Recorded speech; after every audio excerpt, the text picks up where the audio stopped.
We're a country that will be diplomatic when we can, but fight when we must, elbows up. What I'd like to see, Canada become our 51st state. Kommende Generation dankbar sein. Ich übernehme für alles die volle Verantwortung. A lot of people in Canada are liking becoming our beautiful, cherished 51st state. They'll have to pay much lower taxes. They'll have the ultimate security. You know, they don't pay very much for security right now because they rely on us. Widerstand in den Weg gelegt. Ich hätte gut daran getan. Premier Trump, province of America, reads a sign on this bus shelter in downtown Calgary, giving some people a good chuckle passing by it. Pretty hilarious. Yeah, I loved it. Oh, it's crazy. Just the other day I was listening to the news and he wanted Canada to be part of America, 51st state. So this is something hilarious. As Canadians, we'd like to give equivalent exchange. A new poll suggests that more than a quarter of Canadians, about 27%, now see the United States as a, quote, enemy country, while another 30% still say they consider the U.S. an ally. Another 27% of respondents to the Leger survey said they consider the United States to be a neutral country. Does President Trump have a bet with Trudeau about this USA-Canada hockey game tonight? And when there is a big hockey game on, is the president watching for the goals or for the fight? Probably both. I think he's watching for the United States to win tonight. I know he talked to the USA hockey team this morning. He talked to the players after their morning practice around 10 o'clock. And I also spoke to some folks from that team after. They were jubilant over President Trump's comments to the team. I believe they're going to put out a video of that call. So he looks forward to watching the game tonight, and we look forward to the United States beating our soon-to-be 51st state, Canada. Well, excitement still in the air today after Team Canada took home the championship trophy in the Four Nations face-off. Before the game even started, this was a message to our neighbors to the south. Canada is the true north, strong and free. True patriot love that only us command. Canadian singer Chantal Kreviazuk changing the lyrics to Canada's national anthem as a response to U.S. President Donald Trump's repeated remarks about making the country the 51st state, remarks made even the morning of the game. So given the strained relationship between Canada and the U.S. currently, there were a lot more eyeballs on this game and definitely some pressure on the team to make the country proud. And they came through. Richmond Hill's Connor McDavid scoring the game-winning goal in overtime, Canada taking it 3-2 in what was a fast-paced and exciting game. Moments like these have been captured across the nation, the Prime Minister even taking part in game-winning celebrations, later tweeting, "You can't take our country and you can't take our game." Hockey fans today still feeling the excitement. Pretty awesome. It makes us really proud to be Canadian. Hockey is such a huge part of our nation. It's really cool to get to watch us beat them. We got 5 hours and 29 minutes sleep today, but it was worth every penny. Yeah, way to go. It really was. Canada. We really enjoyed it. Really, really nice. Having best on best for the first time in a while, it was just a blast. It was fun to watch. Moment of pride for the team and all Canadian hockey fans, serving as a reminder that our country and our sport still belongs to us. If you're planning a trip to the United States for more than 30 days, there are new registration requirements for Canadians, and failure to comply could result in criminal charges. Canadians visiting the U.S. are allowed to stay for up to 6 months at a time, and until now did not need to register with the U.S. government. In essence, what's happening right now is that the Trump administration is dusting off an old piece of legislation dating back from 1940, from the Second World War. The day Donald Trump took office, he signed an executive order that has flown under the radar. It's called Protecting the American People Against Invasion.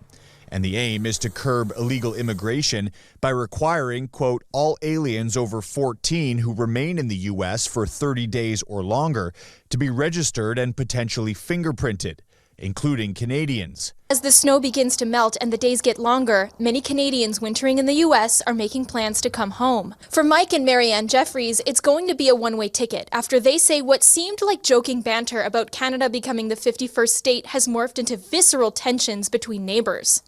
The language that's being touted around politically here is somewhat frightening, not just as Canadians, but for what you see happening in the community that you've come to love. While they say some of their American friends are supportive of Canadians and apologetic about what's going on, it's getting harder and harder to ignore. We had an incident here where we had a Canadian friend of ours who was attending one of the classes that we hold in our clubhouse, and somebody yelled out, "Go home, Canadian." Because of the Protecting the American People from Invasion order that President Donald Trump signed in late January, the Jeffries will now be required to register with the American government if they stay in the country for more than a month. That new legislation is expected to come into effect in mid-April. The package that it was set in and the language that was being used, where we're talking about invasion of their country and aliens in their country, that kind of language leads to a mindset that says that it's okay to behave in a certain way against those people. Jeffries says this has all contributed to their decision not to return after they leave at the end of March, ending a 15-year tradition of coming each winter to Florida. It remains to be seen whether the estimated 1 million snowbirds in the U.S. will follow suit. My message for the Prime Minister, for my colleagues across the country, and it's one I'm sure they want to deliver to me too, is stand strong. We are not going to accept these continual threats, this continued uncertainty. We're going to stand up for Canadians. This is unacceptable. And we're going to ensure that the Americans understand how pissed off we are, how unified we are, how committed we are to working as a country to stand up for each other and our own independence on our own 2 feet. And I say we don't let up until the president takes the threat off the table. My government will put into action our plan to build a stronger economy, to create new trading relationships with reliable trading partners, and to secure our borders. There's someone who's trying to do the opposite. There's someone who's trying to weaken our economy.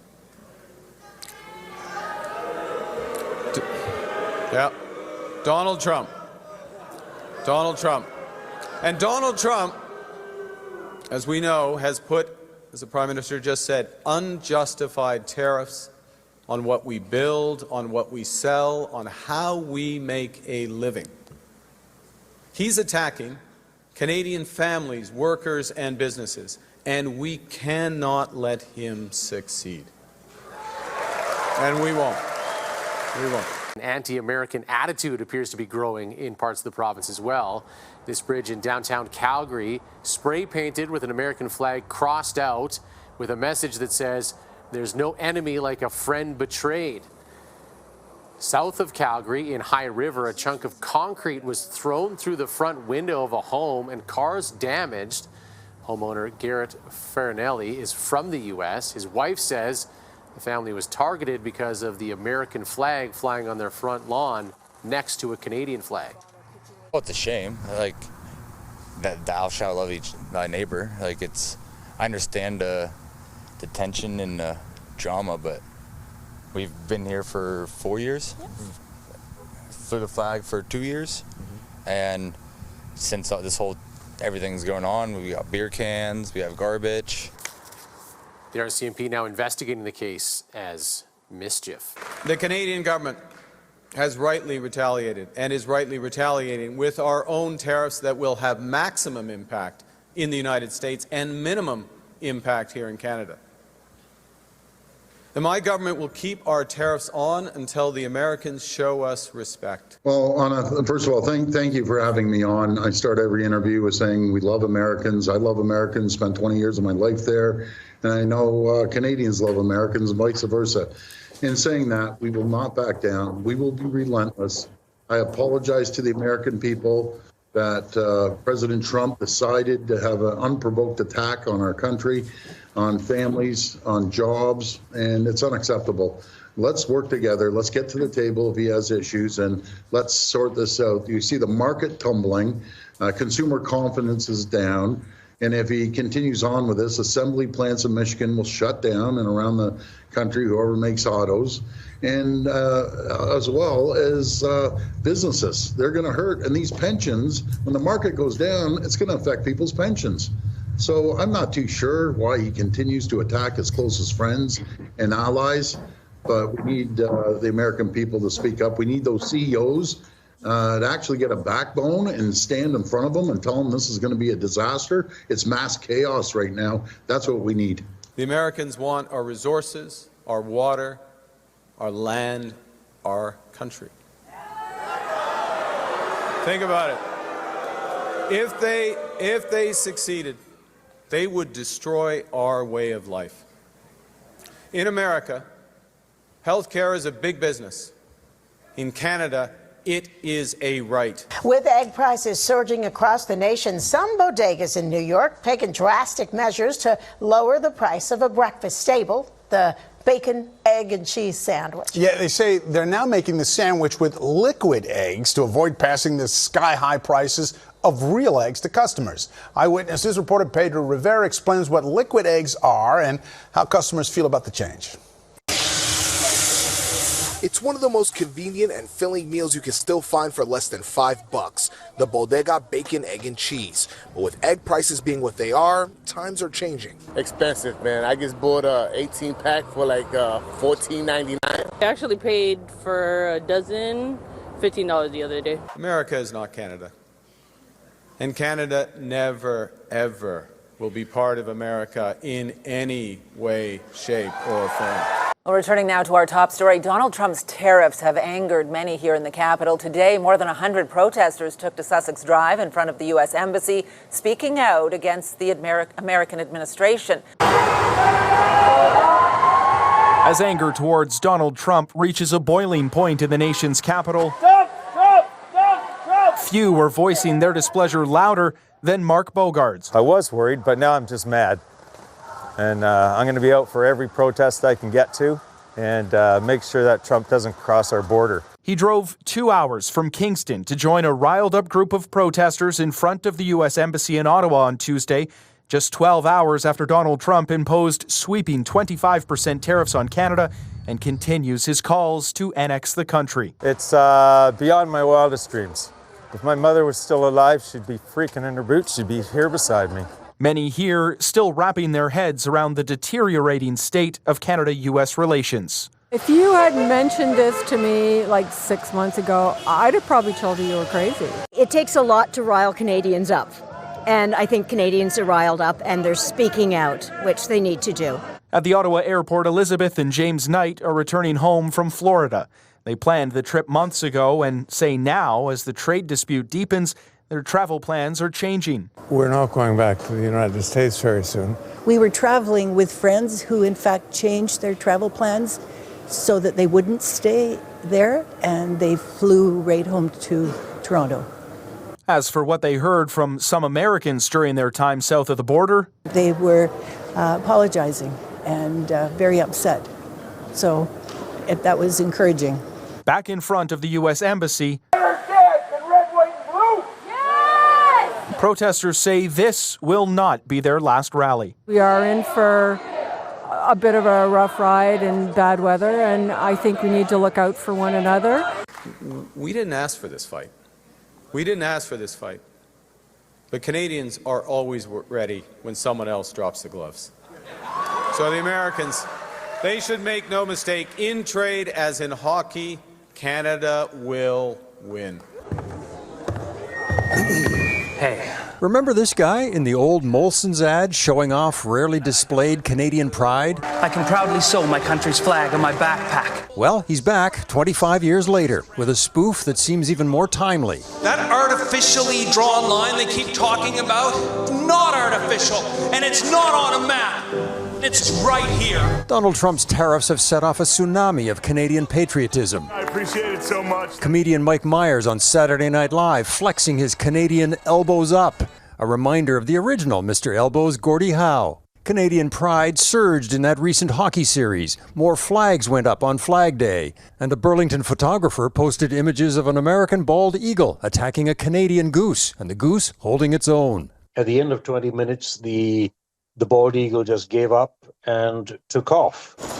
Many plan to travel around Canada this year rather than south of the border. We don't plan to cross the border, that's for sure. You know, it's a question of solidarity for our people here. Speaking of solidarity, the Great British Shop in Halifax has turned 25% tariffs into 25% off to support local producers. I love coming in here anyway, so having a sale is actually better, and I love it that we're poking back at the good old USA. Yes. Political leaders are catching the wave. Quebec, Manitoba, BC, we all have to act in unison. One longtime MP was in Washington Tuesday, and he had a blunt message for the Americans. You poke me in the eye, then I poke you in the eye, and then back and forth, and we both end up blind. That's right, like cutting off your nose to spite your face, because we are joined at the hip, and rather than chewing your leg off, it's better to shake hands. But keep in mind, we're still moving forward with elbows up. Hey, I know it's in our nature to cut a guy some slack, give him the benefit of the doubt, like maybe he was confused or just joking or just maybe really needed a double-double. But this isn't that guy. These aren't those people, and those are not the Rockies. They make a lot of mistakes. They mistake our modesty for meekness, our kindness for consent, our nation for another star on their flag, and our love of a hot, cheesy poutine with their love of a hot, cheesy Putin. They think they can bully us, threaten us, and push us around, but they do not know us. That artificially drawn line they keep talking about, not artificial, and it's not on a map. It's right here. This is the land that Terry ran, the land that Gord sang about. This is the birthplace of peanut butter and ketchup chips and yoga pants. It is the land of universal health care and the bench clearing for all, of innovation and optimism and getting her done. This is the land of the peacekeeper and the Shawinigan handshake. Are we perfect? No, but we are not the 51st anything. We are the first to unite in a crisis, the first to build bridges, not walls, and the first to stand on guard for thee. My name is Jeff, and we are Canadian. Thank you. This is a message from the Payzants, from the Ho family, from Sophie and Philippe, the Kurzaks, the Bushers, and the Flanagans. This is a message from over 1,000 family-owned home hardware stores, serving communities across Canada for over 60 years. Whatever your project is, we're here for you to help you build your dreams and build a brighter future together for the place we all call home. We're proud to be locally owned and genuinely Canadian. This has been a Sleeping Terrier 2025 production.